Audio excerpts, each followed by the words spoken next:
Hello everyone, welcome to easy for study. आज का ये वीडियो मुख्य रूप से पब्लिक एडमिनिस्ट्रेशन का जो सीरीज चला रखा है उसका पार्ट 2 होगा। पहला पार्ट ऑलरेडी अपलोड हो चुका है। इस वीडियो को देखने से पूर्व आपको मैं एक सलाह देना चाहूँगा कि पहले पार्ट 1 देख लें, उसके बाद इस वीडियो को देखेंगे तो ज़्यादा अच्छे से समझ में आएगा। ठीक है, तो बिना लेट के हुए वीडियो को स्टार्ट करते हैं। पहले हम क्या बता चुके थे, थोड़ा रिकैप कर देते हैं। लास्ट टाइम जो है वो लोक प्रशासन के महत्व में वृद्धि के कारण, ये जो टॉपिक है इसको मैंने कंप्लीट करा दिया था। आप पहला वीडियो को लास्ट यहाँ करेंगे और दूसरा वीडियो आज यहाँ से हम स्टार्ट करने वाले हैं कि एलपीजी के बाद, एलपीजी मतलब लिक्विफाइड पेट्रोलियम गैस नहीं, एलपीजी का मतलब लिबरलाइजेशन, प्राइवेटाइजेशन एंड ग्लोबलाइजेशन। जो न्यू इकोनॉमिक पॉलिसी आई थी ना 1990 के बाद का जो लोक प्रशासन है उसका स्वरूप कैसे बदला उसकी बात करने जा रहा हूँ। ठीक है, तो देखिए सबसे पहले समझिए कि लोक प्रशासन जो था ना उसका स्वरूप टाइम टू टाइम बदलता गया, क्योंकि बहुत सारे चेंजेस हमारे वर्ल्ड इकोनॉमी में और जियो पॉलिटिक्स में उस समय हो रहा था। इसका परिणाम ये हुआ कि जो प्रशासन का जो दायरा है वो बढ़ता गया, उसका स्वरूप जो था वो बदल गया, उसका नेचर बदल गया। ठीक है, तो यहाँ मुख्य रूप से आपको ये समझना है कि आखिर कौन कौन से ऐसे परिवर्तन थे जो उस समय हुए। तो सबसे पहला क्या हुआ, तो राज्य का पश्चबेलन सिद्धांत, या इसी को कहते हैं गैर नौकरशाहीकरण, इसी को कहा जाता है गोल्डन हैंडशेक स्कीम। इस पर क्या किया गया, बल दिया गया। मतलब ये हुआ कि गैर नौकरशाहीकरण, नौकरशाहीकरण नहीं बल्कि गैर नौकरशाहीकरण को क्या मिला, बढ़ावा। जैसे जैसे समय बीतता गया लिबरलाइजेशन, प्राइवेटाइजेशन एंड ग्लोबलाइजेशन का दौर आगे बढ़ा और वैसे वैसे गैर नौकरशाहीकरण को क्या मिलता गया, बढ़ावा। क्लियर है। दूसरा जो पॉइंट हुआ ना वो क्या है, दूसरा जो हमारा पॉइंट है वो है लोक प्रशासन नियंत्रणकर्ता के स्थान पर प्रोत्साहनकर्ता बन गया। नियंत्रणकर्ता नहीं है लोक प्रशासन, कब, एलपीजी के बाद। अब क्या है, प्रोत्साहनकर्ता। ठीक है, अपलिफ्ट करेगा, सपोर्ट करेगा। प्रोत्साहन करना मतलब यही ना होता है। तीसरा जो था वो हमारा है कि प्रशासन में 3E का कंसेप्ट। क्लियर है, आपको हम 3E बता चुके हैं। 3E क्या है ये आप पहला वीडियो जा करके देखेंगे तो आपको मिल जाएगा। ठीक है, इसीलिए मैं बताया कि पहले आप इसका पार्ट 1 देख लें, उसके बाद दूसरा पार्ट देखेंगे तो आपको क्लियर कट समझ में आएगा। तो प्रशासन में 3E का समावेश कब हुआ, एलपीजी के आने के बाद। ठीक है, होप सो कि ये भी समझ में आ गया होगा। चौथा हमारा जो पॉइंट है वो है लोक प्रशासन में जनसंपर्क और जन सहभागिता पर बल। लोगों से संपर्क करना और लोगों की सहभागिता को बढ़ावा देना। लोक प्रशासन का क्या हुआ, काम आगे इसी में इन्वॉल्व होता चला गया। मतलब ये हुआ ना कि लोक प्रशासन अब पीपल ओरिएंटेड होने लग गया। ठीक है, यानी कि पीपल उसमें इन्वॉल्व हो रहे हैं, पीपल को इसमें इंक्लूड किया जा रहा है। ठीक है, पांचवा जो हमारा पॉइंट है वो है नागरिक अधिकार पत्र। ठीक है, सिटीजन चार्टर एक्ट जिसको कहते हैं। इसके अलावा RTI, right to information act. इसके अलावा सामाजिक अंकेक्षण जिसको कहते हैं सोशल ऑडिटिंग। ठीक है, और एक है उपभोक्ता संरक्षण। ये सारे इन्वॉल्व हो गए, है ना। लोक प्रशासन में कौन कौन आया, नागरिक अधिकार पत्र, ठीक है, citizen charter act, right to information, social auditing और कंज्यूमर प्रोटेक्शन। ये सारे इन्वॉल्व हो गए एलपीजी आने के बाद लोक प्रशासन में। नेक्स्ट है हमारा प्रशासन में सूचना प्रौद्योगिकी का बढ़ता प्रयोग, ई गवर्नेंस आया ना। ठीक है, ये भी आप जानते हैं। और इसके अलावे है प्रशासन नीतियों के निर्धारण में वर्ल्ड बैंक, IMF और UNO, इसका सारा का सारा भूमिका क्या हुआ, बढ़ता चला गया। होप सो कि आपको ये समझ में आ गया है कि एलपीजी के बाद मतलब लिबरलाइजेशन, प्राइवेटाइजेशन और ग्लोबलाइजेशन के बाद लोक प्रशासन में कौन कौन सी चीज़ें बदलाव आई, वो सारे के सारे यहाँ पर 7 पॉइंट में एक डिस्क्राइब कर दिया गया। होप सो कि आपको ये पॉइंट आपको अच्छे से समझ में आ गया होगा। मैं एक बार इसको मिटा देता हूँ। अगर आप नोट डाउन करना चाहते हैं तो वीडियो को पॉज करिए और इसको नोट डाउन करिए। ठीक है, जो इंपॉर्टेंट लगे उसको नोट डाउन कर लीजिएगा। मैं यहाँ पर इरेज कर दिया हूँ। चलिए अब नेक्स्ट आते हैं। नेक्स्ट हमारा है विकासशील व विकसित देशों में लोक प्रशासन की भूमिका। ठीक है, अब इसको थोड़ा मैं जूम कर देता हूं ताकि आपको देखने में प्रॉब्लम ना हो। ठीक है,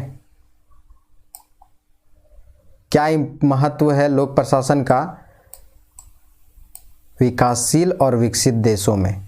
ठीक है, आप इरिटेट ना होंगे और समझने की कोशिश करेंगे। ठीक है, क्योंकि यहाँ से पीटी प्लस मेंस दोनों के पॉइंट ऑफ व्यू से मैं बता रहा हूँ।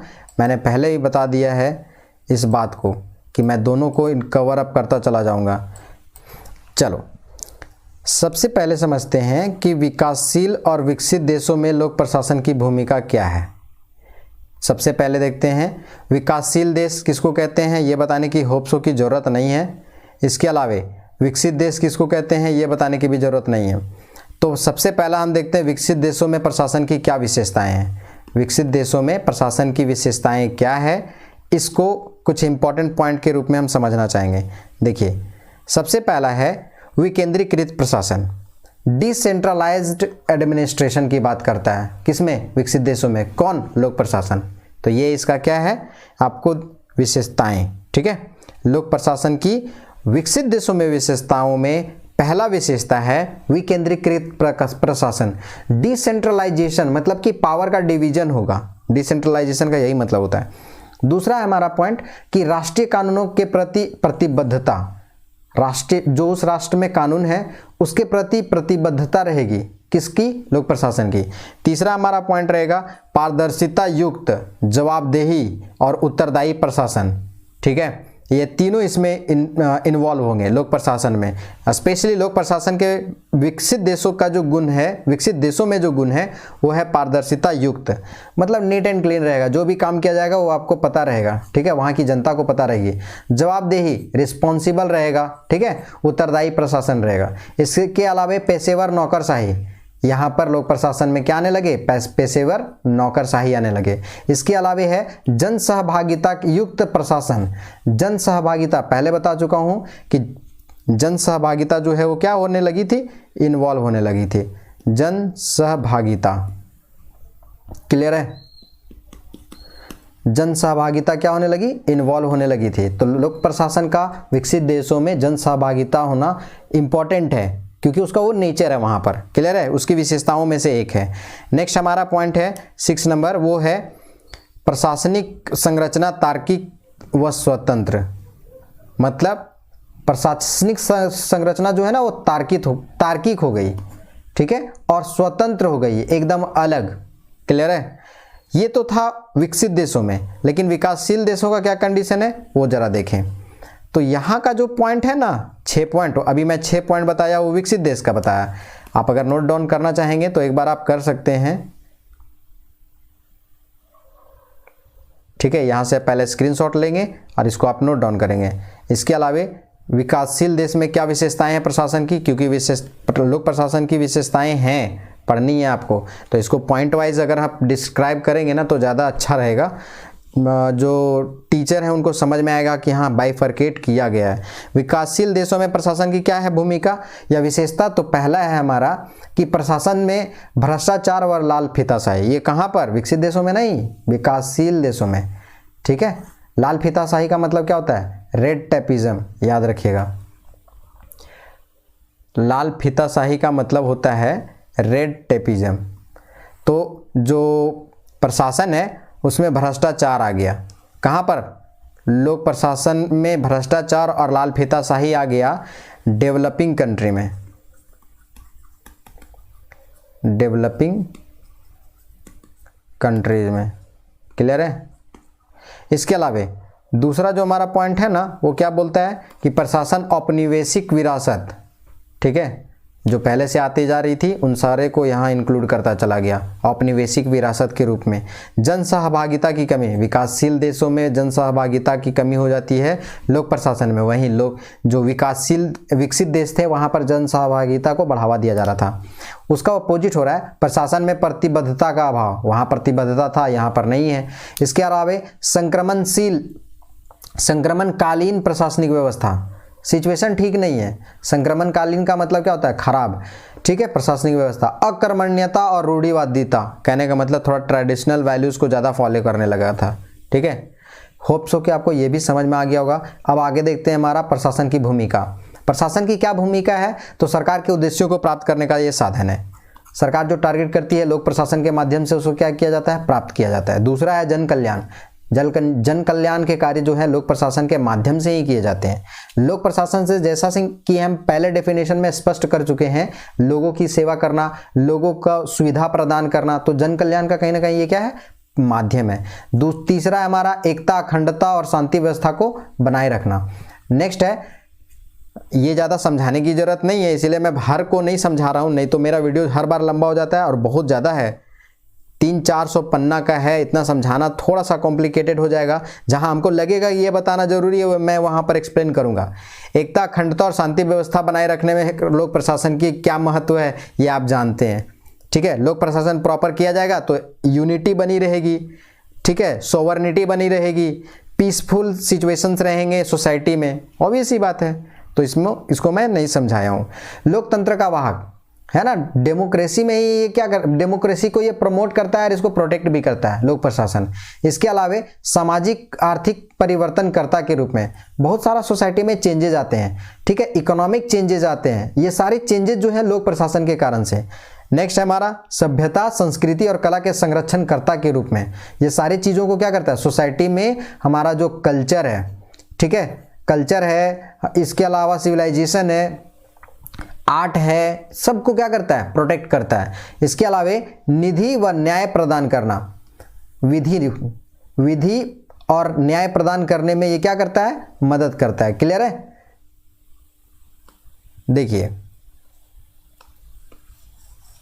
विधि और न्याय प्रदान करता है। इसके अलावा आजीविका का साधन है। कैसे आजीविका का साधन है? मैं पहले बता चुका हूं कि इसमें लोग अब इन्वॉल्व हो गए हैं प्रोफेशनल। तो प्रोफेशनल जब इन्वॉल्व होंगे तो ऑब्वियस सी बात है कि वो क्या हो जाएगा?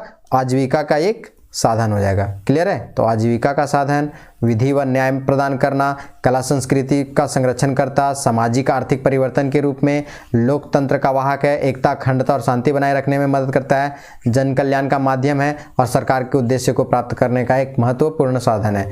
होप सो कि आपको ये वाला पार्ट भी क्लियर हो गया होगा। ठीक है, अब हम आगे आते हैं। नेक्स्ट हमारा पॉइंट होगा 9 नंबर,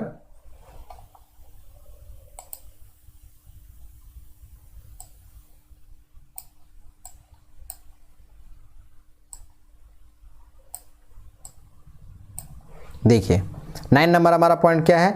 लोक प्रशासन अध्ययन के विषय के रूप में। इसमें भी अध्ययन के विषय के रूप में कार्य किए जाते हैं, है ना। अब पढ़ाई होने लगी है। प्राकृतिक व मानवीय आपदा के निवारक के रूप में लोक प्रशासन का महत्वपूर्ण रोल होता है। बिना प्रशासन का कहीं कोई चांस ही नहीं है। मानवाधिकार का संरक्षण करता है ना, मानवाधिकार का संरक्षण करता है। इसके अलावा 12वां पॉइंट है प्रशासनिक नीतियों व प्रसारण करता व प्रशासनिक नवाचारों का प्रारंभ करता। प्रशासनिक नीतियों, एडमिनिस्ट्रेटिव पॉलिसीज यहाँ पर, है ना। इसके अलावा प्रसार करेगा, बढ़ावा देगा और प्रशासनिक नवाचारों, एडमिनिस्ट्रेटिव इनोवेटिव, ये सारी चीज़ों को क्या किया जाता है? इसमें इंक्लूड किया जाता है। इसकी विशेषताओं में आ रही है। ठीक है, सामाजिक, आर्थिक, राजनीतिक, सांस्कृतिक परिवर्तनकर्ता के रूप में इसका प्रयोग किया जाता है। सोसाइटी में चेंजेस होगा, इकोनॉमिक चेंजेस हो जाएगा, पॉलिटिकल चेंजेस हो जाएंगे, ठीक है, कल्चर का चेंजेस हो जाएगा इसके माध्यम से। क्लियर है? होप सो कि आपको ये क्लियर हो गया होगा। मैंने सारे के सारे जो प्रशासन के पार्ट थे, ठीक है, भूमिका क्या है, प्रशासन का भूमिका क्या है, ये टोटल 13 पॉइंट में कंप्लीट कराया। इसके अलावा विकासशील देशों में लोक प्रशासन की विशेषताएं क्या है, इस पार्ट को भी क्लियर करा दिया। ठीक है, अब हम आगे आते हैं। लोक प्रशासन का अध्ययन के विषय में विकास कैसे हुआ। देखिए, यहाँ वाला पार्ट आपको ज़्यादा काम आएगा पीटी में, इसीलिए मैं यहाँ पर फोकस थोड़ा ज़्यादा करूँगा और यहाँ एक्सप्लेन भी करूँगा, क्योंकि यहाँ पर बहुत सारे नए चीज़ें आने वाली हैं और इन नए चीज़ों को जानना बहुत ही ज़रूरी है। अगर आप अच्छे से यहाँ समझेंगे नहीं तो बाउंस करेगा। पहले बता रहा हूँ, इसलिए ध्यान से समझने की कोशिश करिएगा। देखिए, लोक प्रशासन का अध्ययन के विषय में जो विकास है वो कैसे हुआ, इसको समझने की कोशिश करते हैं। सबसे पहले लोक प्रशासन का अध्ययन के विषय रूप में विकास। सबसे पहले लोक प्रशासन का उद्भव अमेरिका में क्यों हुआ, इसके बारे में समझिए। देखिए, कहा जाता है कि लोक प्रशासन का विकास जो है ना, वो अमेरिका में हुआ। ध्यान रखिएगा यहाँ मैं पीटी प्लस मेंस इन दोनों की कहानियों को मैं इंक्लूड करूँगा। अभी जो कहानी बताने जा रहा हूँ वो पीटी पॉइंट ऑफ व्यू से, इसके बाद जो पॉइंट बताऊँगा वो मेंस रहेगा। पहले कहानी समझिए कि लोक प्रशासन का उद्भव अमेरिका में आखिर क्यों हुआ, क्या ऐसी वजह रही थी अमेरिका में, कौन से ऐसे सिचुएशंस आ गए थे, ठीक है, कि लोक प्रशासन का जो प्रारंभ है वो अमेरिका में हुआ। तो सबसे पहला था अमेरिका में लूट प्रणाली की समाप्ति, ठीक है, अमेरिका में लूट प्रणाली की समाप्ति। लूट प्रणाली का मतलब क्या होता है, स्पॉइल सिस्टम, इसकी समाप्ति हुई थी। इसके अलावा अमेरिका में लोक कल्याणकारी राज्य की अवधारणा का उद्भव हो चुका था। तो लोक कल्याणकारी की अवधारणा कब सफल होगी, जब तक कि ना वहाँ पर लोक प्रशासन जो है वो क्या हो, अच्छे से कार्य करे, और बिना उसके अच्छे से कार्य किए ही लोक प्रशासन जो है वो प्रॉपर रन नहीं कर पाएगा।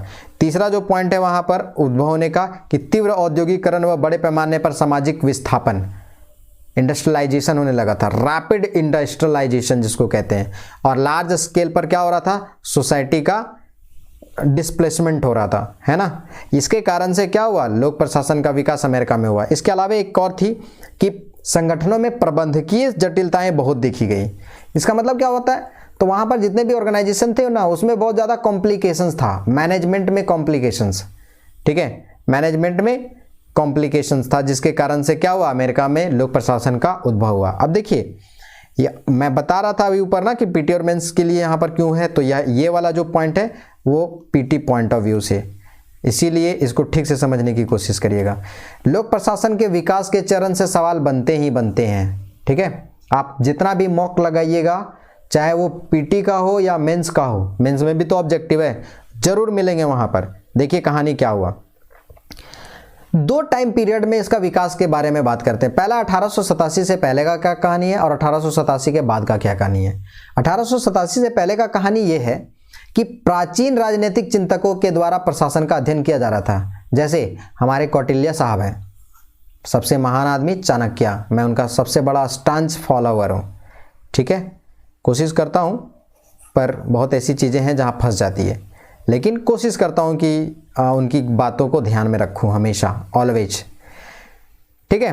तो देखिए 1887 से पहले का जो कहानी है उसमें आपको आएंगे कौन कौन लोग, एक आएंगे कौटिल्य, एक आएंगे कौटिल्य का बुक का नाम क्या है, अर्थशास्त्र, प्लेटो का बुक का नाम क्या है, रिपब्लिक, अरस्तु का एरिस्टोटल जिनको कहा जाता है पॉलिटिक्स, और मैकियावेली का द प्रिंस, ठीक है। ये सारी किताबें जो हैं वो 1887 से पहले जो राजनीतिक चिंतक हैं उनके द्वारा प्रशासन का अध्ययन किया जाता है। एक और चीज़ देखिए यहाँ पर, कौटिल्य का अर्थशास्त्र से संबंधित याद आ गया। इंटेलिजेंस ब्यूरो में एक बार हमारा सवाल पकड़ा गया था ये कि चाणक्य के द्वारा जो रिटन बुक है अर्थशास्त्र, ये अर्थशास्त्र किससे संबंधित है। अब ऑब्वियसली कभी कभी ना कंफ्यूजन के लिए क्या करेगा कि अर्थशास्त्र का संबंध किससे, इकोनॉमिक्स से नहीं, एडमिनिस्ट्रेशन से है, राज्य का प्रशासन कैसे चलाया जाता है उसके बारे में है, ये मेंशन किया हुआ है। अब यहाँ पर वो फंस सकता है, इसलिए ध्यान रखिएगा कि प्रशासन का अर्थशास्त्र से यहाँ पर कैसे कम्बिनेशन। इसलिए कौटिल्य का जो अर्थशास्त्र किताब है ना वो प्रशासन से संबंधित है, ठीक है, ये बात ध्यान रखिएगा। इसके अलावा कैमरलवाद, ये बात भी याद रखिएगा, कहाँ पर हुआ था, ये जर्मनी में और ऑस्ट्रिया में। इसके द्वारा प्रशासन के सामान्य सिद्धांतों का प्रचार प्रसार, जिनका मुखिया कौन थे, जॉर्ज जिनके। इसके अलावा लोक प्रशासन का सर्वप्रथम अध्ययन जो है प्रसा में प्रारंभ हुआ था। अध्ययन बोले तो देखिए यहाँ point PT point of view से बन गया कि लोक प्रशासन का सर्वप्रथम अध्ययन के रूप में प्रारंभ किस देश में हुआ, तो प्रसा में। इसके अलावा 18वीं शताब्दी में अमेरिका के वित्त मंत्री कौन थे, हैमिल्टन, इनके द्वारा द फेडरलिस्ट नामक लेख में लोक प्रशासन शब्द का सर्वप्रथम व्याख्या किया गया था। तो द फेडरलिस्ट के बारे में जान लीजिएगा, ठीक है, फेडरलिस्ट क्लियर है, किसके द्वारा लिखा गया था, हैमिल्टन के द्वारा, हैमिल्टन, क्लियर। तो जो यहाँ पर पीटी पॉइंट ऑफ व्यू से मैं बार बार रिपीट मार रहा हूँ, फैक्ट्स ज़्यादा हैं इसलिए कंसंट्रेशन यहाँ रखिएगा, इसीलिए मैं जूम कर दिया हूँ। अगर आपको ना दिखे तो आप अगले वीडियो में हमको इस वीडियो में कमेंट जरूर मारिएगा ताकि अगले वीडियो में और इसको जूम करूँ, क्लियर है। इन सारी बातों को आप ठीक से ध्यान रखिएगा। कैमरलवाद कहाँ पर, जर्मनी ऑस्ट्रिया में, ठीक है। इसके पहले 1887 पहले कौटिल्य अर्थशास्त्र का अर्थशास्त्र का राइट डाउन किए हैं बुक का, प्लेटो रिपब्लिक का, अरस्तु पॉलिटिक्स का, और मैकियावेली का है द प्रिंस। इसके अलावा लोक प्रशासन का सर्वप्रथम अध्ययन कहाँ हुआ था? प्रसा में। और 18वीं शताब्दी में ये जो लोक प्रशासन शब्द है वो द फेडरलिस्ट नामक एक लेख लिखे थे अमेरिका के फाइनेंस मिनिस्टर हैमिल्टन, वहीं पे सबसे पहले वो लोक प्रशासन शब्द की व्याख्या किए थे। होप सो कि आपको इतना बात समझ में आ गई होगी। अब आपको हम बताते हैं कि 1887 के बाद का क्या कहानी है। 1887 का बाद जो कहानी हुआ ना, इसका अलग अलग टाइम पीरियड है लोक प्रशासन का। तो सबसे पहला जो टाइम पीरियड है ना वो है राजनीतिक प्रशासन का द्विविभाजन। ये 1887 से लेकर के 1826 तक, 1887 से लेकर के 1826 तक ये टाइम पीरियड रहता है, राजनीतिक प्रशासन का द्विविभाजन। इसके अलावा है सिद्धांतों का स्वर्णकाल, ये इंपॉर्टेंट है दूसरा बार। कब से कब तक?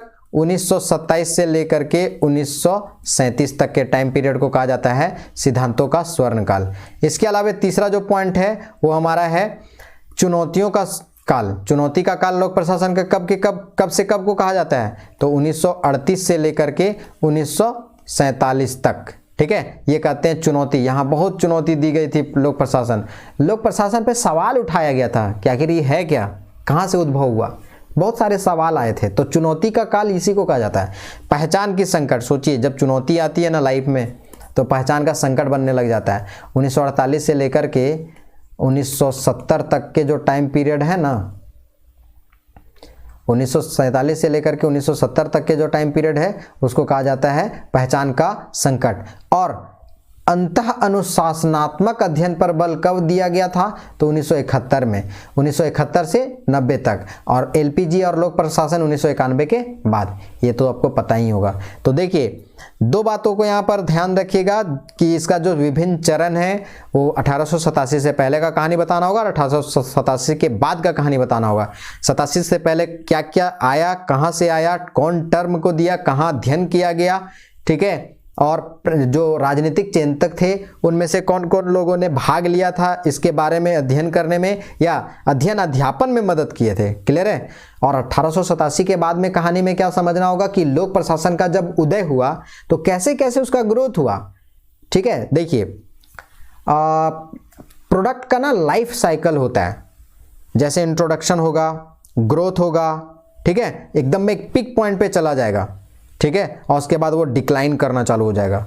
यही कहानी लोक प्रशासन के साथ भी हुआ है कि ये इंट्रोड्यूस होगा, ग्रोथ होगा, पीक पॉइंट पे चला जाएगा और उसके बाद इसका क्या होगा, डिक्लाइन भी होने लगेगा। तो ध्यान रखिएगा यही का सब चीज़ें जो है वहाँ पर लोक प्रशासन के साथ भी घटित हुआ है। हर किसी के लाइफ में लाइफ साइकिल एक होता है ना। देखिए एक और चीज़ यहाँ पर छूट गया था, ये बताना यहाँ मैं भूल गया, उसी का पार्ट है ये। क्या था? तो चार्ल्स जे बुनिन के द्वारा एक किताब लिखी गई थी। उस किताब का नाम था, देखिए चार्ल्स बुनिन का एक किताब का नाम क्या है? इसका नाम है प्रिंसिपल द एडमिनिस्ट्रेशन पब्लिक, फ्रेंच भाषा में लिखी गई थी। क्लियर है? प्रिंसिपल द एडमिनिस्ट्रेशन पब्लिक फ्रेंच भाषा में लिखी गई थी और इसमें लोक प्रशासन की प्रथम रचना माना जाता है। अब एक यहाँ पर फैक्ट समझिए, लोक प्रशासन की प्रथम रचना, ठीक है, इसको मैं लिख देता हूँ। लोक प्रशासन की प्रथम रचना, इसका नाम क्या है? प्रिंसिपल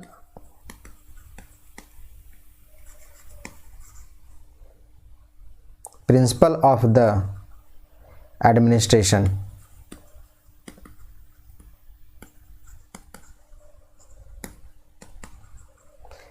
ठीक है, written by Charles J Bunin. Charles J Bunin के द्वारा लोक प्रशासन की प्रथम रचना प्रिंसिपल ऑफ द एडमिनिस्ट्रेशन लिखी गई थी। यहाँ तक ये बात क्लियर होनी चाहिए और ये आपको फैक्ट से संबंधित होगा। तो देखिए पीटी में भी आता है और मेंस में भी आपको ऑप्शंस वाले क्वेश्चंस आएंगे, एमसीक्यू वाला टाइप, ठीक है, मल्टीपल चॉइस क्वेश्चंस। अब एक एक करके हम अध्ययन करते हैं कि प्रथम काल में क्या हुआ, द्वितीय काल में क्या हुआ और उस टाइम पीरियड में कौन कौन सी रचना लिखी गई थी, इनका टाइम फ्रेम क्या रहा, मतलब कब से कब तक। तो जो प्रथम चरण था ना लोक प्रशासन के विकास का, वो राजनीतिक प्रशासन का द्विविभाजन का टाइम पीरियड है 1887 से लेकर के 1926 तक के टाइम पीरियड में। 1887 में क्या होता है, द एडमिनिस्ट्रेशन नामक एक लेख लिखा जाता है, किसके द्वारा, वुड्रो विल्सन के द्वारा। तो आपको एक बात यहां समझनी होगी कि the administration, the study of administration, the study of administration, ये जो रचना है ना किसकी है, वुड्रो विल्सन की। तो यहां पर एक सवाल बनता है पीटी में या ऑब्जेक्टिव टाइप क्वेश्चंस बन सकती है कि द स्टडी ऑफ एडमिनिस्ट्रेशन जो बुक है ना, या the study of administration book is written by, 3-4 option दे देंगे और चौथा एक ऑप्शन हो सकता है वुड्रो विल्सन भी रहे, तो आप टिक करेंगे वुड्रो विल्सन का। तो यहां से एक फैक्ट्स से संबंधित जो सवाल बनते हैं वो क्लियर होते चले जाएंगे। और इधर अभी आपको बुक का बहुत सारा नाम आएगा, और दूसरी बात यहाँ पे स्कॉलर के अलग अलग नाम आएंगे, तो उन सारे नामों को थोड़ा सा कंसंट्रेट करिएगा और यही सबको आप नोट डाउन करिएगा, पेन पेपर लेकर के बैठिएगा, ठीक है। दूसरा इसी में बताना है कि इनमें क्या हुआ था, प्रशासन द्विविभाजन विचारधारा का प्रतिपादन किया गया था इसी बुक में, द स्टडी ऑफ एडमिनिस्ट्रेशन में। और इसी में वुड्रो विल्सन को लोक प्रशासन का जन्मदाता माना जाता है। देखिए ये बात तो अभी आपको हम समझा दिए कि वुड्रो विल्सन के द्वारा जो बुक लिखी गई थी उसका नाम क्या है। आप समझिए कि वुड्रो विल्सन को क्या कहा जाता है, और ये क्वेश्चन आता है कि वुड्रो विल्सन जो हैं वो क्या कहे जाते हैं, तो लोक प्रशासन के जन्मदाता, लोक प्रशासन के जन्मदाता किनको कहा जाता है, तो वो कहा जाता है वुड्रो विल्सन को, ठीक है। यहां तक कोई प्रॉब्लम नहीं होनी चाहिए। आगे थोड़ा बहुत और भी फैक्ट्स है तो उसको आप देखेंगे। वुड्रो विल्सन का मानना था कि संविधान की रचना करना बहुत सरल है, किंतु इसे चलाना बहुत ही कठिन है। ये किसका स्टेटमेंट है, किसका मानना है, वुड्रो विल्सन का। इसी क्रम में 1900 में अमेरिका के गुडनाउ, देखिए एक नया नाम आया। अब गुडनाउ का जो बुक है, उनका किताब का नाम है politics and administration.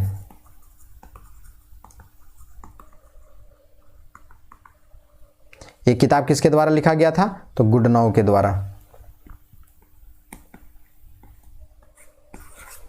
Politics and administration is book written by Goodnow. और पॉलिटिक्स एंड जो एडमिनिस्ट्रेशन है, इसी में द्विविभाजन को क्या किया गया था, समर्थन किया गया था, ठीक है। गुडनाउ को अमेरिका में लोक प्रशासन का पिता। नया फैक्ट्स देख रहे हैं, मैंने इसीलिए पहले ही रिपीट मारा था कि ऑब्जेक्टिव टाइप क्वेश्चंस और फैक्ट से रिलेटेड सबसे ज़्यादा सवाल अभी यही बनेंगे। तो who is called the father of public administration in America, ठीक है। यहाँ तक आपको शायद समझ में आ गया होगा, होप सो। अगर नहीं समझ में आता है तो आप कमेंट ज़रूर किया करें, मैं कोशिश करूँगा कि कुछ चीज़ें मैं आपको वहाँ पर मेंशन कर दूँ मैसेज के थ्रू, ठीक है। देखिए who is called the father of public administration in America, तो यहाँ पर एक नाम याद रखिएगा, गुडनाउ। गुडनाउ को कहा जाता है अमेरिका में लोक प्रशासन का पिता। जानते हैं तो वेल एंड गुड, नहीं जानते हैं तो नोट डाउन करिएगा। इसके अलावे गुडनाउ को क्या मानना था, गुडनाउ का मानना था कि राजनीतिक राज्य इच्छा को प्रतिपादित करती है, जबकि प्रशासन इसका क्रियान्वयन। राजनीतिक राज्य इच्छा को प्रतिपादित करती है ना, और प्रशासन वहाँ क्या करती है, क्रियान्वित करने का काम करती है। 1926 में लोक प्रशासन पर प्रथम पुस्तक, ये वाला बात भी जरूर रखिएगा, एल.डी. वाइट का किताब का नाम है introduction to the study of public administration. मैं लिख देता हूँ यहाँ पर, ताकि अगर आपको यहाँ पे ब्लर दिख रहा होगा ना तो आपको यहाँ पर से समझ में आएगा। Introduction to the study of PA for public administration, LD. White, ठीक है। ये वाला जो किताब है ना, ध्यान से याद रखिएगा क्योंकि ये किताब इंपॉर्टेंट है। एल.डी. वाइट का किताब का नाम है introduction to the public study of public administration, ठीक है। और माना जाता है कि लोक प्रशासन पर ये क्या है, पहली पुस्तक है। लोक प्रशासन पर ये पहली पुस्तक है एल.डी. वाइट की। तो इतनी बातों को आपको ध्यान में रखना होगा जो प्रथम चरण है उससे संबंधित है ना। अब दूसरी चरण जब आएंगे ना तो यहाँ पर भी अलग अलग किताब आएंगे। तो दूसरा चरण का टाइम पीरियड क्या क्या है, इसको कहा जाता है सिद्धांतों का स्वर्ण काल। खूब सिद्धांत आएंगे, सिद्धांतों का स्वर्ण काल इसीलिए कहा जाता है 1927 से लेकर के 1937 तक का टाइम पीरियड में। इस चरण में देखिए सिद्धांतों का विकास हुआ जो अलग अलग जो है पाठ्य पुस्तक में लिखे गए थे। क्या क्या, तो पहला विलोबी की पुस्तक का नाम क्या है, principle of public administration, principle of public, PA direct कर देते ना, पब्लिक एडमिनिस्ट्रेशन, पीए जहां भी लिखेंगे या फिर इसको लिख सकते हैं पब एड, इसका मतलब होता है पब्लिक एडमिनिस्ट्रेशन। इसका रचना किसने किया है, तो विलोबी महोदय ने। ठीक है, क्लियर हो गया होगा। तो द्वितीय चरण काल में बहुत सारे पुस्तकें लिखी गई थी और विलोबी की पुस्तक जो है द्वितीय चरण काल में पहली पुस्तक है। और पहले यहाँ से एक और पिछले वाला क्वेश्चन से जो पहला जो सिद्धांत चरण था उसमें एक सवाल लास्ट वाला मैं बताना भूल गया कि लोक प्रशासन की प्रथम पुस्तक 1926 में लोक प्रशासन की पर प्रथम पुस्तक कौन सी लिखी गई थी, introduction to the study of the public administration, जो एल डी वाइट की रचना है। और अभी जो द्वितीय चरण काल में आए थे तो इसमें पहली किताब आई विलोबी की और उसका नाम था प्रिंसिपल ऑफ पब्लिक एडमिनिस्ट्रेशन। तो आपको बुक का नाम दे देगा और बोलेगा किसने लिखा है। ठीक है, आपको होप सो यहाँ पर आपको समझ में आ गया होगा। अब मैं आगे आता हूँ, आगे में थोड़ा सा और इंपॉर्टेंट आपको फैक्ट्स मिलते चले जाएंगे और अब ये फैक्ट्स को आपको ठीक से रिकॉल करना होगा, नहीं तो जहाँ आप इधर उधर कंसंट्रेशन किए तो ये सारे के सारे जो हैं वो पार हो जाएंगे। मैं पहले बता रहा हूँ, क्योंकि अगर आप कंसंट्रेट यहाँ नहीं करेंगे तो गड़बड़ होगी। देखिए मूने और रेले की एक किताब और है, दो ऑलरेडी बता चुका ना, वहाँ एक बताया ना, अब मूने और रेले की किताब है ऑनवर्ड इंडस्ट्री, ये 1930 में आई थी, 1926 में भी आई थी पीछे वाली। उसके अलावे गुलिक और उर्विक दोनों महोदय का जरूर नाम याद रखिएगा। लूथर गुलिक उनका पूरा नाम है, पहले भी आ चुका है इनका नाम, और उर्विक का नाम। तो देखिए नाम भी बहुत सारे आएंगे, कभी कभी आपको एग्जाम हॉल में ना आपको लगेगा ब्लैंक कि भाई नाम भी नहीं समझ में आ रहा है। तो paper on science of administration, papers on science of administration जो किताब है वो किसका है, लूथर गुलिक और उर्विक का। आपको ये पता है कि फेयोल ने भी 14, मुन्ने ने 4 और गुलिक ने 10 तथा उर्विक ने 29 व 8। ठीक है, क्या दिए थे, सिद्धांत। इतना सिद्धांत इन लोगों ने दिया, सबसे ज्यादा हेनरी फेयोल का सिद्धांत है। तो दूसरा जो टाइम पीरियड है ना वो खत्म हो गया। अब जो तीसरा टाइम पीरियड है वो मैं बताता हूँ। तीसरा जो टाइम पीरियड है उसको कहा जाता है चुनौतियों का स्वर्ण काल या चुनौतियों का काल। सिद्धांतों का स्वर्ण काल पहले वाला, दूसरा वाला था, यह वाला है चुनौतियों का काल। चुनौतियों का काल का मतलब हुआ 1938 से लेकर के 1947 तक के बीच में। ठीक है, 1938 से लेकर के 1947 तक के टाइम पीरियड को कहा जाता है चुनौतियों का काल। लोक प्रशासन में चुनौतियों का काल कहा जाता है। कब से कब तक का, तो 1948 से लेकर के 1938 से 1947 तक के टाइम पीरियड को। इस चरण में क्या हुआ, तो इस चरण में आपको समझना है कि प्रशासन से संबंधित सिद्धांतों को लोकप्रियता के बावजूद गंभीर चुनौतियां व आलोचना, ये वाला जो टर्म है जरूर याद रखिएगा, आलोचना, खूब आलोचना। इसी समय सवाल उठ गया था, मैं पहले बताया ना कि आलोचना बहुत हुआ है इसका। और 1938 में चेस्टर बर्नार्ड, ये भी एक नया नाम है, याद रखिएगा। 1938 में चेस्टर बर्नार्ड द्वारा एक the function of executive book लिखी गई थी। इस पुस्तक में किसी भी प्रशासनिक सिद्धांत का उल्लेख नहीं किया गया था, अतः लोक प्रशासन के विद्वानों को इससे क्या हुई थी, निराशा हुई थी। कोई सिद्धांत नहीं था। चेस्टर बर्नार्ड जो बुक लिखे थे ना, the function of executive, the functions of executive, किसके द्वारा, चेस्टर बर्नार्ड के द्वारा। क्लियर है, चेस्टर बर्नार्ड की ये पुस्तक थी द फंक्शन ऑफ एग्जीक्यूटिव, और इसमें क्या हुआ था, कोई सिद्धांत नहीं था। तो जो स्कॉलर थे ना उनको बहुत ही निराशा महसूस हुई कि यार बुक लिखे हो, अब पब्लिक एडमिनिस्ट्रेशन का कोई सिद्धांत नहीं दिए हो, तो काहे के लिए बुक लिखे हो। अब जैसे साइंस लिख रहे हैं और साइंस में कोई प्रिंसिपल्स ही नहीं है, तो फिर वो बेसलेस बात हो गई। ठीक है, ठीक उसी तरह 1946 में अल्बर्ट साइमन, देखिए ये भी एक नया नाम आएगा, एडमिनिस्ट्रेटिव बिहेवियर पर लेख लिखे थे। एडमिनिस्ट्रेटिव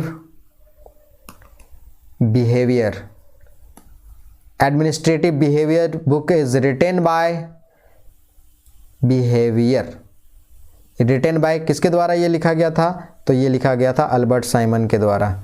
हमारा माथा पे लिख रहा होगा यहाँ पे ना, अभी थोड़ा साइड कर देते हैं, क्या कि यहाँ मेरा वीडियो इमेज आ रहा होगा। चलो देखो, एडमिनिस्ट्रेटिव बिहेवियर जो है अल्बर्ट साइमन की बुक है। नाम अगर यहाँ पर कुछ आए भी तो आपको उससे टेंशन नहीं लेना है, मैं बोलूँगा उसको आप लिख लीजिएगा।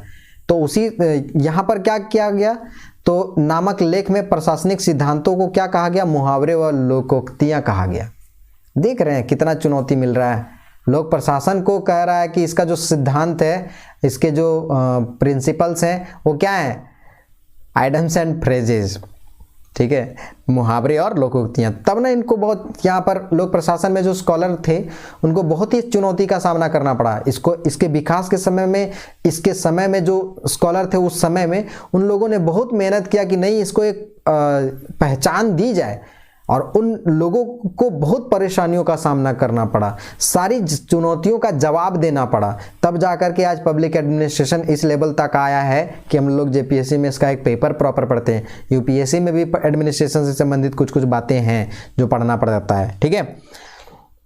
आगे देखिए, इस क्रम में 1947 में रॉबर्ट डहल, एक नया नाम, इनकी किताब का नाम क्या है? साइंस ऑफ पब्लिक एडमिनिस्ट्रेशन, ठीक है, 3 प्रॉब्लम्स। रॉबर्ट डहल का नाम याद रखिएगा। 1947 में इनकी किताब आई थी science of public administration 3 problems. इस पुस्तक में जो था लोक प्रशासन के विज्ञान बनने में 3 बाधाओं का उल्लेख किया गया था। कौन कौन?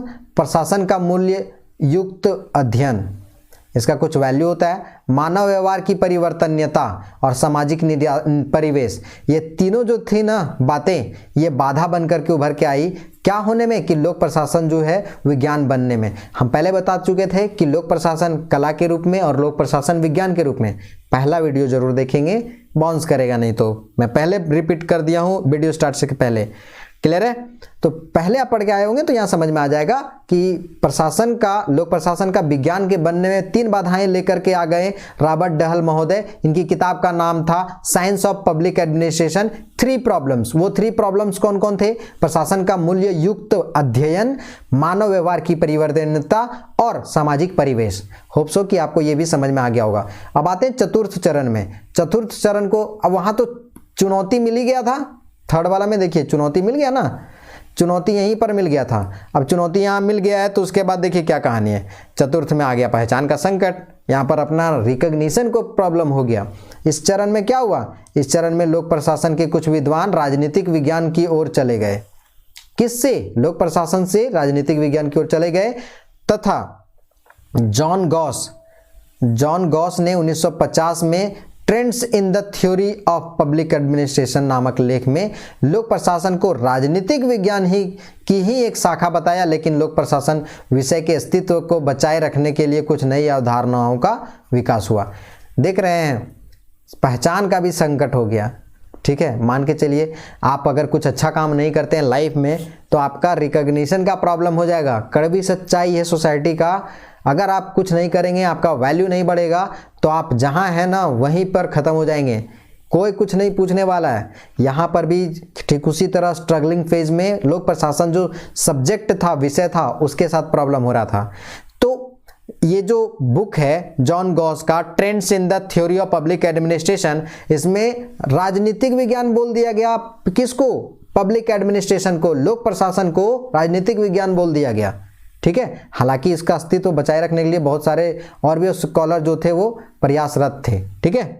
तुलनात्मक प्रशासन, ठीक है, 1952 में, विकास प्रशासन 1955 में, और न्यू पब्लिक एडमिनिस्ट्रेशन 1968 में, ठीक है। यहाँ तक पहुँच चुका था। अब 5वां चरण जो था ना, 5वां चरण ये है अंतः अनुशासनात्मक अध्ययन पर बल।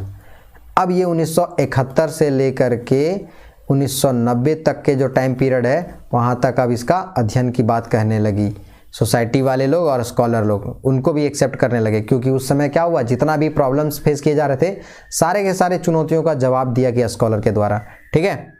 देखिए, इस चरण में लोक प्रशासन ने राजनीतिक शास्त्र, अर्थशास्त्र, प्रबंधन, मनोविज्ञान, समाजशास्त्र के गहरे संबंध घनिष्ठ स्थापित किए गए। किसमें? 5वां चरण में, ठीक है। और इसका टाइम पीरियड था 1971 से लेकर के 1990 तक। इसके अलावा क्या हुआ, इस चरण में पारंपरिक लोक प्रशासन के विभिन्न सिद्धांतों, कौन कौन, राजनीतिक प्रशासन का द्विविभाजन, संगठन में पद सोपानी व्यवस्था और प्रशासन का मूल्य मुक्त अध्ययन सामग्री, ये सब क्या कर दिया गया था, नकार दिया गया था। ये था 5वां चरण। 5वां चरण अब जो है वो डेवलप्ड होने चला है लोक प्रशासन। और छठा चरण जो है वो एलपीजी से लेकर के ये एलपीजी के टाइम पीरियड में जो लोक प्रशासन था ना, उसकी बात करेगा। तो राज्य का पश्च बेलन सिद्धांत, देखो राज्य का पश्च बेलन सिद्धांत जो था वो छठा चरण में आया था। वेस्टर्न कल्चर को फॉलो करते हुए राज्य का पश्च बेलन सिद्धांत था, या विकेंद्रीकरण की यहीं पे बात की गई थी, ठीक है। आगे देखते हैं। देखो आगे हमारा है कि निकोलस हेनरी के अनुसार, ये स्कॉलर का नाम याद रखिएगा, इनके अनुसार लोक प्रशासन के विकास के चरण कौन कौन है वो समझिए। पहला जो चरण बताया जाता है वो सारे के सारे सर्वमान्य थे, अभी जो मैं बताया पहले से वो सारे के सारे सर्वमान्य सिद्धांत थे। अभी जो है एक स्पेशल स्कॉलर है निकोलस हेनरी, इनके अनुसार लोक प्रशासन के विकास के चरण कौन कौन है। तो देखिए पहला है राजनीतिक प्रशासन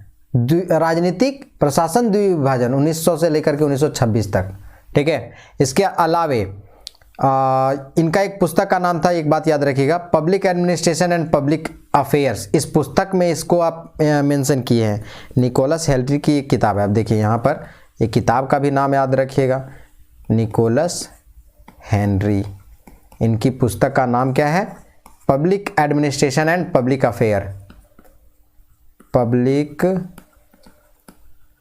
एडमिनिस्ट्रेशन एंड पब्लिक अफेयर्स, ठीक है। ये किताब किसके द्वारा लिखी गई थी, निकोलस हेनरी के द्वारा। और इस किताब में इन्होंने काल बताया है, किसका, प्रशासन के अलग अलग जो काल है उसके बारे में बताया है। उसको आप समझिए एक एक करके कि क्या है कहानी, कब से कब के टाइम पीरियड को कौन सा काल कहा गया। सॉरी, देखो पहला हमारा कि राजनीतिक व प्रशासन द्विविभाजन 1900 से लेकर 1926 तक के टाइम पीरियड को। दूसरा है प्रशासन का सिद्धांत, ये 1927 से लेकर के 1937 तक का। तीसरा है प्रशासन सिद्धांतों की चुनौती व प्रतिक्रिया 1938 से लेकर 1950 तक का। चौथा है हमारा लोक प्रशासन व राजनीतिक विज्ञान की भांति 1950 से लेकर 1970 का। और पांचवा है हमारा लोक प्रशासन प्रबंध की भांति, ऊपर था राजनीतिक विज्ञान की भांति, वहीं ना किताब लिखा गया था कि लोक प्रशासन है क्या है, पॉलिटिकल साइंस है। अब लोक प्रशासन जो है वो मैनेजमेंट है, 1950 से लेकर के 1956 के टाइम पीरियड में बोला गया निकोलस हेनरी के द्वारा। इसके अलावा छठा जो पार्ट टाइम पीरियड था लोक प्रशासन की तरह 1971 से लेकर के अब तक, अभी तक कुछ नया अपडेट इनका नहीं आया। होप सो कि आपको ये समझ में आ गया होगा। हालांकि इनका नाम याद रखिएगा, इनका बुक रखिएगा और थोड़ा बहुत समझिएगा कि इनका और क्या क्या चीज़ कहा गया था। अब देखिए नेक्स्ट, भारत में लोक प्रशासन का विकास को थोड़ा समझिएगा, कैसे हुआ, क्या क्या परेशानियां आई, कौन कौन से स्कॉलर यहाँ आए। तो यहाँ भी फैक्ट से संबंधित सवाल है, पीटी में भी और मेंस में भी। अब ये मत समझिएगा कि आप फैक्ट्स बता रहे हैं तो पीटी वाला को क्यों यहाँ समझा रहे हैं, रीज़न है। मेंस में भी आपको एमसीक्यू मिलेंगे, ऑब्जेक्टिव टाइप क्वेश्चंस मिलेंगे, तो वो आपको टैकल करना है। अगर और सबसे ज़्यादा ट्विस्ट यही वाला चैप्टर का, यही वाला पेपर का करता है, ट्विस्टेड क्वेश्चंस, ठीक है। इसीलिए मैं यहाँ पर बार बार फोकस कर रहा हूँ, परेशान हो जाइएगा वहाँ पर अगर उटपटांग सा क्वेश्चन कुछ पूछ दिया ना, और अगर नाम भी नहीं सुने, एलिमिनेट भी नहीं कर पाए, तो हो जाएगा कहानी ख़त्म। इसलिए ध्यान से समझिएगा, डरा नहीं रहे हैं, समझा रहे हैं। हो सकता है कि किसी को लगेगा कि आप इतना धमका क्यों रहे हैं, धमकाने का मेरा कोई औचित्य नहीं है। देखिए 1937 में मद्रास यूनिवर्सिटी सर्वप्रथम क्या की थी, लोक प्रशासन की में डिप्लोमा प्रोग्राम प्रारंभ हुआ था। किसके द्वारा, तो मद्रास यूनिवर्सिटी सबसे पहले वहीं हुआ था। तो भारत में प्रारंभ कहाँ से हुई, मद्रास यूनिवर्सिटी से। कब से, 1937 में। क्लियर है, लोक प्रशासन में डिप्लोमा स्टार्ट हुआ था। और कौन थे उस समय प्रोफेसर बेनी प्रसाद, इनके प्रयास से हुआ था। ठीक है, क्लियर हो गया। दूसरा देखिए कहानी, 1938 में ये कैसे डिप्लोमा प्रोग्राम कहाँ हुआ? इलाहाबाद यूनिवर्सिटी में। फिर 1945 में सेम लखनऊ में। तो देखिए उसके पहले, सबसे पहले मद्रास में, फिर इलाहाबाद यूनिवर्सिटी में, फिर लखनऊ यूनिवर्सिटी में। 1949 में क्या कहानी हुआ था? 1949 में हुआ लोक प्रशासन का प्रथम विभाग नागपुर विश्वविद्यालय में खोला गया था, जिसके प्रथम विभागाध्यक्ष कौन थे? एमपी शर्मा। इसीलिए एमपी शर्मा को कहा जाता है भारत में लोक प्रशासन का पिता, father of public administration in India, father of pub ad in India. क्या नाम है इनका? M P Sharma. चलिए आपसे एक सवाल पूछते हैं, एमपी शर्मा का पूरा नाम क्या है? अगर आप पहला वीडियो देखे होंगे तो वहाँ मैंने पूरा नाम इनका बोला, इसीलिए यहाँ पर एमपी शर्मा शॉर्ट में बोल दे रहा हूँ। पूरा नाम इनका बताइए। अगर आप नहीं देखे हैं या पहला वीडियो तो आप जवाब नहीं दे पाएंगे, क्योंकि अभी मैं दूसरा वीडियो में बता ही नहीं रहा हूँ। देखिए आगे कहानी क्या हुआ। तो अभी मैं क्या बताया कि कहाँ से स्टार्ट हुआ था? तो मद्रास यूनिवर्सिटी से। फिर कहाँ हुआ? इलाहाबाद यूनिवर्सिटी में, फिर लखनऊ, फिर नागपुर। और नागपुर में जो एक अलग विभाग बना दिया गया था, वहाँ पर जो विभागाध्यक्ष थे वो कौन थे? वो थे एमपी शर्मा। तो यहाँ पर ये बात भी आप ध्यान रखिएगा। क्लियर है? चलो आगे देखते हैं। 1954 में भी एक कहानी हुई, दिल्ली विश्व में एप्पलबी समिति की सिफारिश पर, है ना, I Indian Institute of public Administration, इसको बोलिएगा IIPA की स्थापना। IIPA, इसका एब्रिविएशन क्या होता है? आई से Indian Institute of public administration, ठीक है। इसके अलावा देखिए आगे 1959 में भी कहानी क्या हुआ कि लखनऊ विश्वविद्यालय में भी लोक प्रशासन विभाग की स्थापना की गई थी। लोग कहाँ पर? लखनऊ विश्वविद्यालय में। इसके अलावा 1975 में राजस्थान विश्वविद्यालय में प्रोफेसर MB माथुर के प्रयास से लोक प्रशासन विभाग का स्थापना हुई। कहाँ पर? राजस्थान यूनिवर्सिटी में। और वहाँ पर राजस्थान में लोक प्रशासन का पिता किसको कहा जाता है? MB माथुर को, ठीक है। MB माथुर और MB माथुर ये RJ में, RJ का मतलब होता है राजस्थान में father of pub ad. Clear है? फादर ऑफ पब एड कहाँ पर? राजस्थान में। किसको? MB माथुर को, ठीक है। ये वाला पॉइंट होप सो कंप्लीट हो गया होगा। 1987 में 1987 में भी UPSC द्वारा लोक प्रशासन को ऐच्छिक विषय, देखो मिल गया ना, वैकल्पिक विषय, ऑप्शनल सब्जेक्ट आप ले सकते हैं, ऑप्शनल पेपर है ये, ठीक है। और भारत में लोक प्रशासन के 4 मठ कौन कौन है?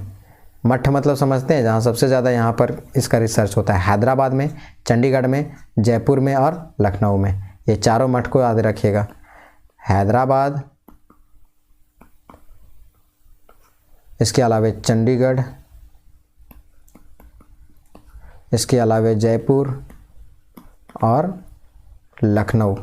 मैं बार बार इतना रिपीट ही सबको क्यों कर रहा हूँ? ताकि आपको याद रहे, और नहीं तो कम से कम हम लिख रहे हैं तो आप भी लिखेंगे, इसीलिए मजबूर करता हूँ मैं लिख करके आपको कि आप पढ़ो लिखो। लिखोगे नहीं तो फिर समझोगे कैसे, ठीक है। वर्तमान में क्या है, थोड़ा सा जूम कर देता हूँ क्योंकि दिखे आपको।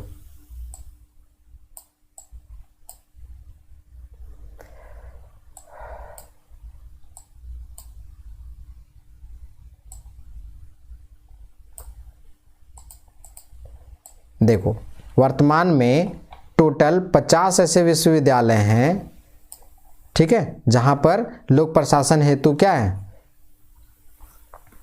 अलग से विभाग बना दिया गया है। क्लियर है? अब आओ नव लोक प्रशासन, ये इंपॉर्टेंट है, ध्यान से समझना। न्यू पब्लिक एडमिनिस्ट्रेशन इसको कहते हैं, न्यू पब एड क्या है तो इसके बारे में समझो। संयुक्त राज्य अमेरिका में पनपी मतलब उद्गार होना, उद्भव होना, विचारधारा जिसे लोक प्रशासन को जन समस्याओं के समाधान के क्रम में ठोस व व्यवहारिक भूमिका निभाने की वकालत की गई थी। NPA मतलब न्यू पब एक्ट के उदय के क्या क्या कारण थे? सॉरी, ध्यान से समझने की कोशिश करिएगा, मैं यहाँ पर कोशिश करता हूँ अपना बेस्ट देने का। NPA के उदय के कारण है, पहला, अमेरिकी समाज में व्याप्त असंतोष और तनाव, न्यू पब्लिक एडमिनिस्ट्रेशन के जो उदय के कारण थे। दूसरा है हनी रिपोर्ट, कब आई थी? 1967 में। हनी रिपोर्ट बताऊंगा अभी आगे इसको सॉरी, हनी रिपोर्ट कब आई थी? 1967 में। और ये क्या था? तो सार्वजनिक सेवाओं में संबंधी उच्च शिक्षा की सेवाएं, ये विषय इसी का था, हनी रिपोर्ट का। और हनी रिपोर्ट में इसका जो था कुछ चीज़ों को इंक्लूड करने की बात कही गई थी, और यही कारण है कि उसका एक एब्रिविएटेड रूप यानी बढ़ा हुआ रूप लोक प्रशासन का न्यू लोक प्रशासन बन के आ गया। ठीक है, सिफारिशें की क्या क्या क्या की गई थी इस हनी रिपोर्ट में, वो थोड़ा समझने की कोशिश करिएगा। हनी रिपोर्ट की कुछ सिफारिशों, थोड़ा मैं इरेज कर देता हूं ताकि आपको ठीक से दिखे।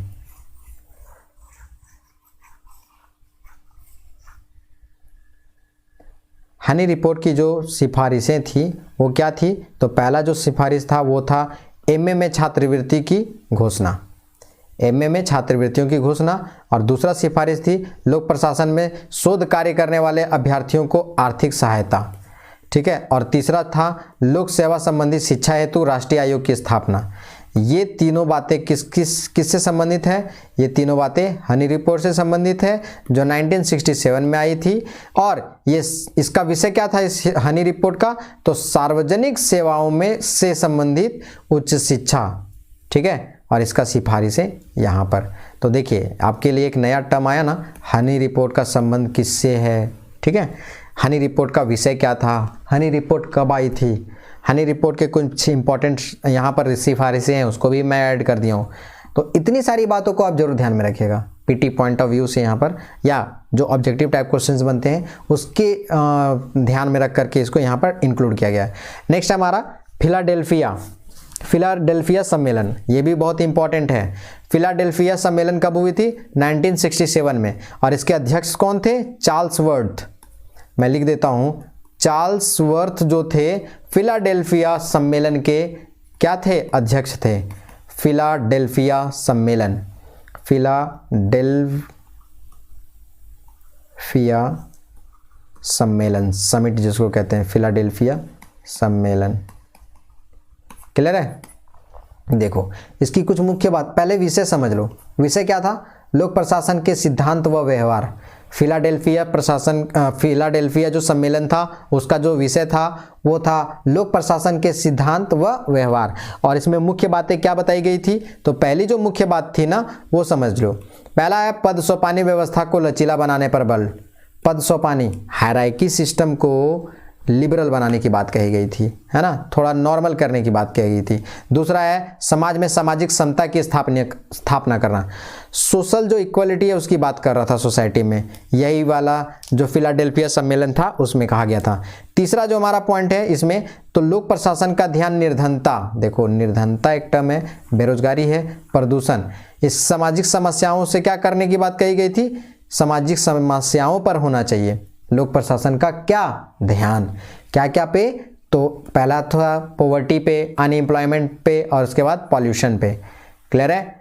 इसके अलावा चौथा जो सिफारिश थी इसकी या मुख्य बातें थी फिलाडेल्फिया सम्मेलन की, इसमें क्या था? इस सम्मेलन में राजनीतिक प्रशासन द्विविभाजन विचारधारा का विरोध करता है। राजनीतिक जो है प्रशासन, ये जो द्विविभाजन किया गया था उसकी ये विरोध करता है फिलाडेल्फिया सम्मेलन। होप सो कि आपको यहाँ तक क्लियर हो गया होगा। चलो अब नेक्स्ट आगे देखते हैं हम।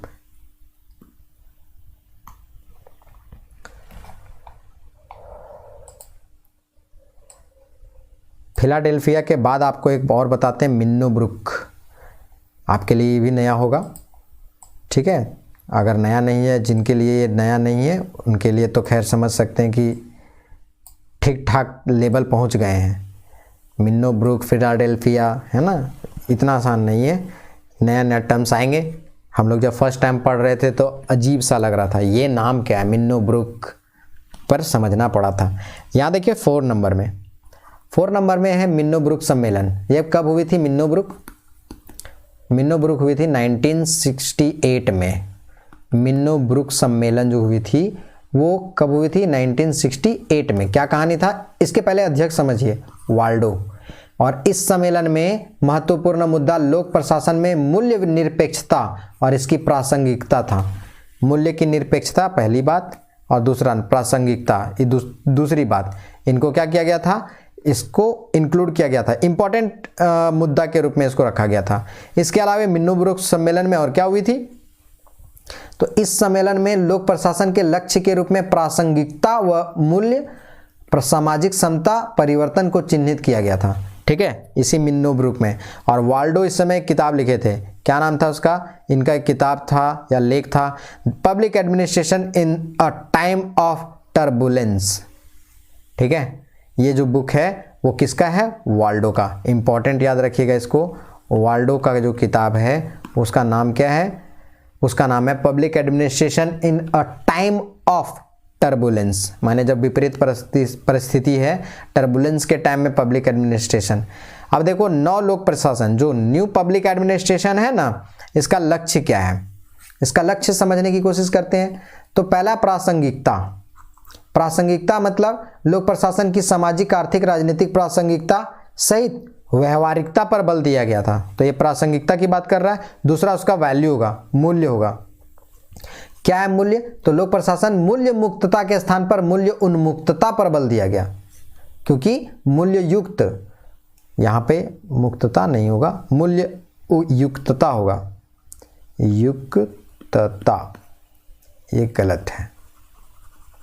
ठीक है, मूल्य युक्तता के स्थान पर मूल्य उन्मुक्तता की पर बल दिया गया था, क्योंकि मूल्य युक्त प्रशासन का शोषित, दमित, सुविधाविहीन वर्ग की ओर झुकाव रहता है ना। किसमें? जब मूल्य युक्त रहेगा, और मूल्य से मुक्त रहेगा तो कोई शोषण नहीं होगा। सुविधा विहीन जो लोग हैं उनको भी क्या किया जाएगा? ध्यान दिया जाएगा लोक प्रशासन के माध्यम से। ठीक है, तीसरा जो पॉइंट है वो है हमारा सामाजिक समता। नव लोक प्रशासन समाज के सभी वर्गों को साथ लेकर चलने वाला प्रशासन है, इसीलिए एनपीए, न्यू पब्लिक एडमिनिस्ट्रेशन, जनोन्मुखी प्रशासन इसी को कहा जाता है। तो यहाँ पर एक और टर्म याद आ गया कि आपके लिए जनोन्मुखी, कि जन के उन्मुख, जनोन्मुखी जो प्रशासन है किसको कहा जाता है? तो न्यू पब्लिक एडमिनिस्ट्रेशन को नव लोक प्रबंधन, नव लोक प्रशासन। ठीक है, सॉरी।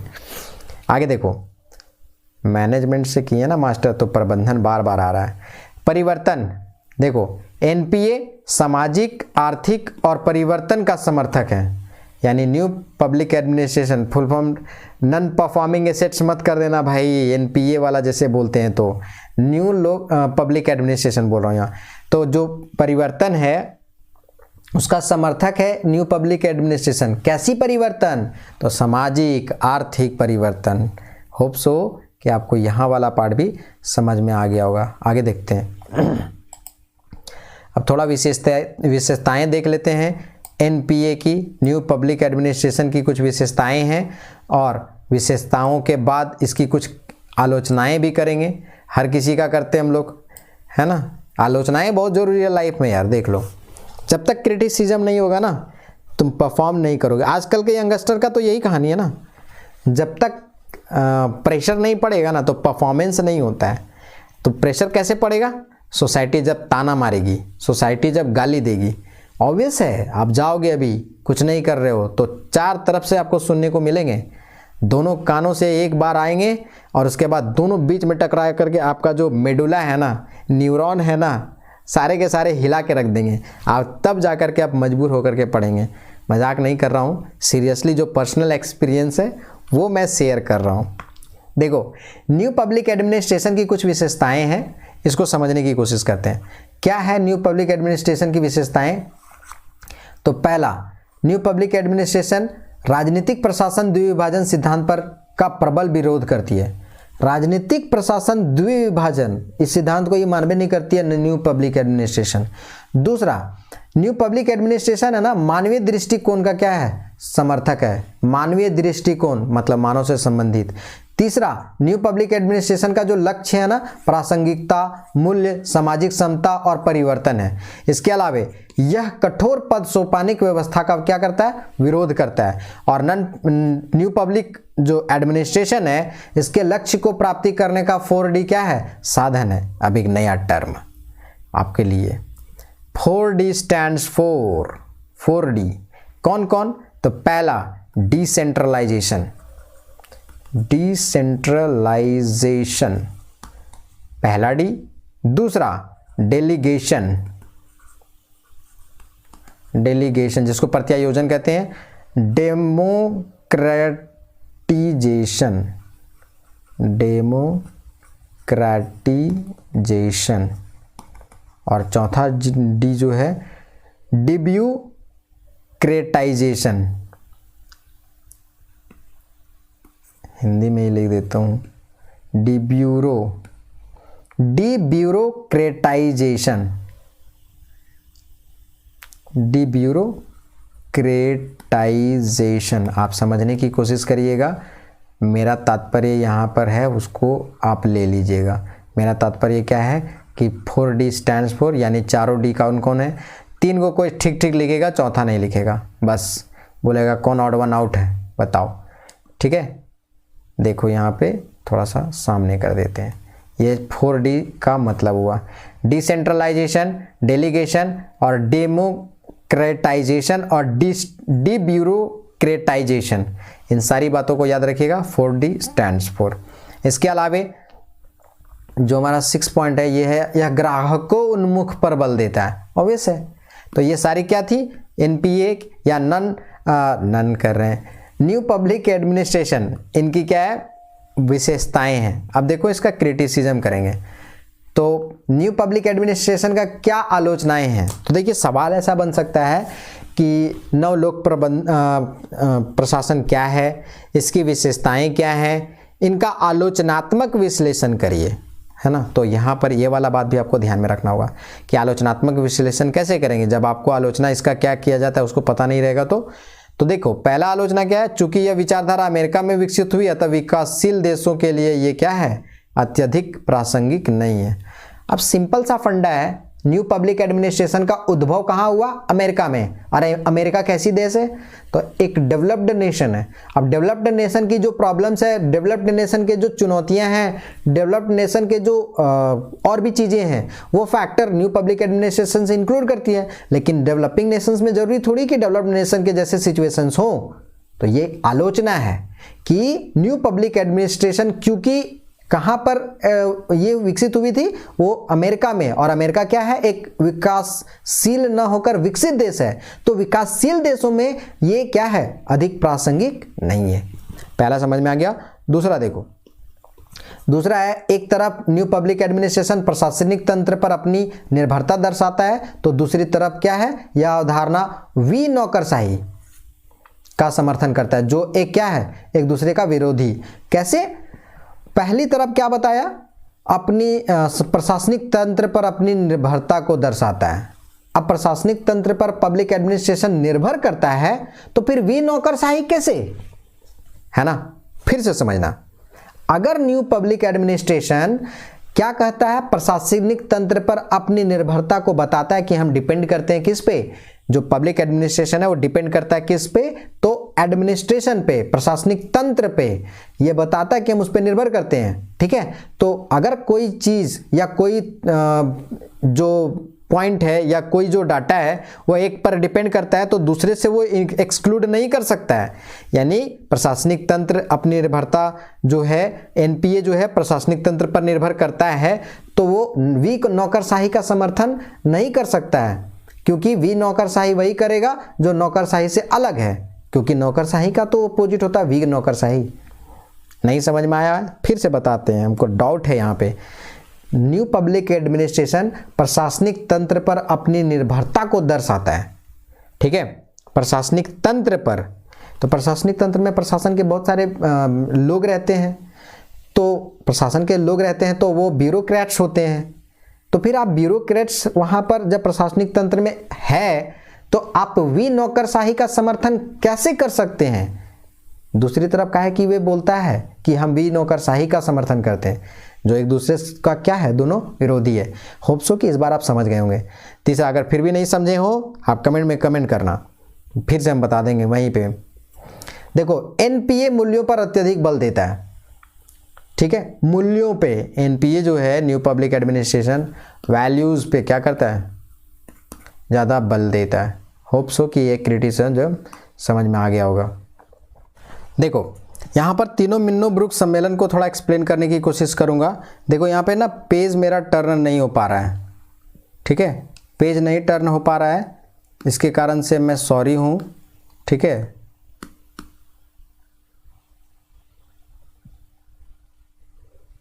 कहीं ऑप्शन हमको नहीं दिख रहा है, ठीक है, कहीं ऑप्शन हमको नहीं दिख रहा है कि मैं इसको सीधा कैसे करूं, जिसके वजह से एक प्रॉब्लम हो रहा है। मैं इसको इसी तरह बता देता हूं, इसके लिए मैं माफ़ी चाहूँगा।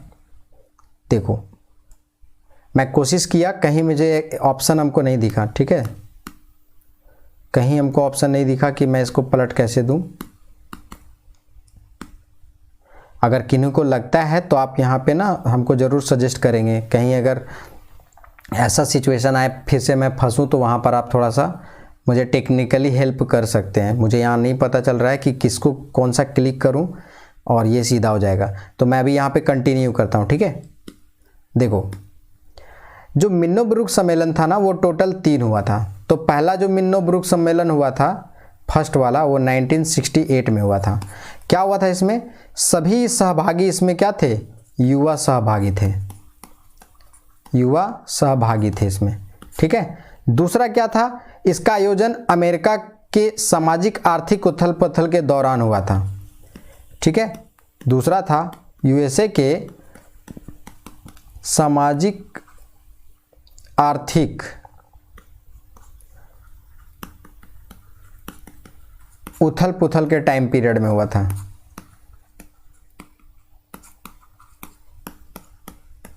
ठीक है। डिलीट कर देता हूं, फिर आगे लिखूंगा।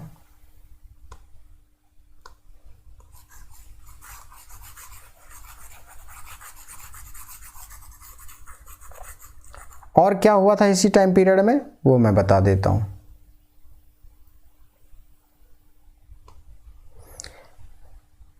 इसमें लोक प्रशासन की प्रासंगिकता, मूल्य उन्मुखता, सामाजिक समता व परिवर्तन में क्या हुआ था, लोक प्रशासन की भूमिका विषयों पर चर्चा हुई थी। देखो ये वाला जो पॉइंट है ना, ये वाला पॉइंट ये मैं भी बताया। और यह सम्मेलन का यह जो सम्मेलन था लोक प्रशासन का आलोचक था। जो पहला मिन्नो-ब्रुक था उसके बारे में क्या क्या है फिर से समझ लीजिए। पहला जो पॉइंट है ना वो है अधिकतर सहभागी युवा थे। दूसरा पॉइंट क्या था, अमेरिका, ये जो आयोजन था अमेरिका के सामाजिक आर्थिक उथल पुथल के दौरान हुआ था।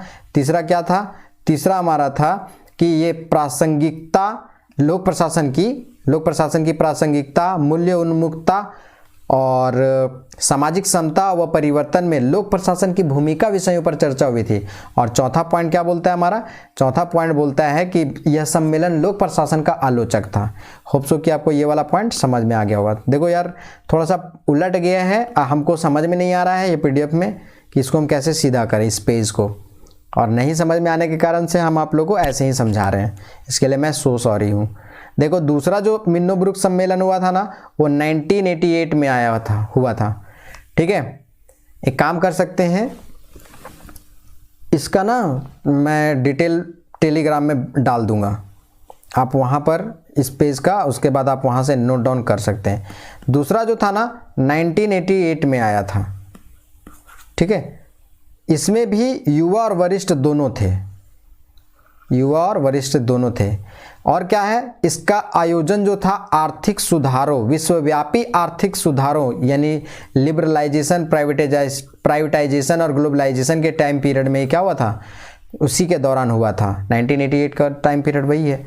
इसके अलावा इसमें जो नेतृत्व है वो प्रौद्योगिकी और नीति आदि के विषयों पर क्या हुई थी, चर्चा हुई थी। और इसमें एक और चीज़ ध्यान रखिएगा कि यह सरकार की सीमित भूमिका पर क्या करता है, बल देता है। यह दूसरा जो मिन्नो-ब्रुक सम्मेलन था, सेकेंड मिन्नो-ब्रुक, ठीक है। ये सेकेंड मिन्नोब्रुक का कहानी था। अब थर्ड मिन्नोब्रुक जो था ना, उसके बारे में समझिए।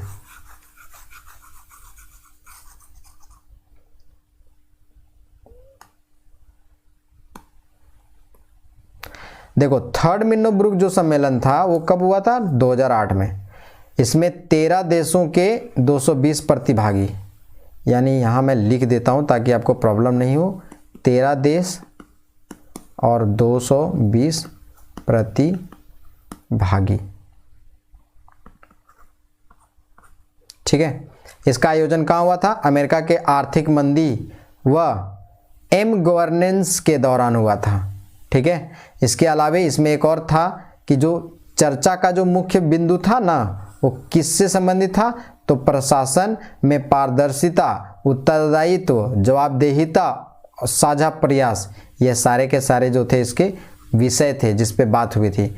नेक्स्ट जो पॉइंट था उसमें क्या था कि इसमें लोक प्रशासन के कल्याण, ठीक है, लोक प्रशासन की मानव कल्याण, मानव उत्थान में प्रभाव भूमिका को रेखांकित किया गया था। और इसके आयोजक जो थे वो रोज, ये वाला याद रखिएगा, इसलिए मैं इसको लिख देता हूँ। ठीक है, मैं इधर वाला का इरेज करके और उसके बाद में लिख देता हूँ इसको, ताकि आप इसको नोट डाउन कर सकें, ये इंपॉर्टेंट है। आयोजक जो थे ना, रोजमेरी ऑलेरी, आयोजक रोज मैरी ऑलेरी, किसका? थर्ड मिन्नोब्रुक का। ठीक है, आप यहां तक समझ लीजिएगा। जो कब हुई थी? 2008 में, 1988 में तो सेकेंड वाला हुआ था। चलो, ये भी क्लियर हो गया होगा, होप सो। इसके अलावा इसमें एक और पॉइंट है कि इसकी जो थीम थी ना, वो क्या था? थीम इसका the future of public administration, public management, public service around the world.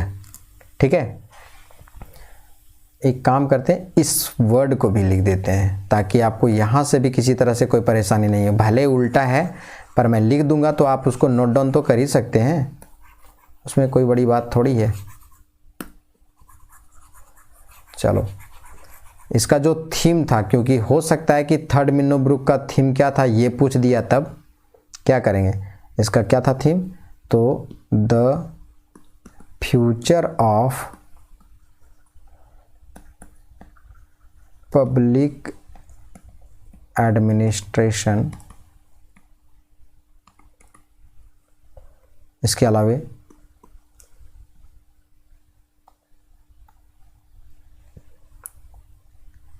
अलावा पब्लिक मैनेजमेंट, पब्लिक सर्विस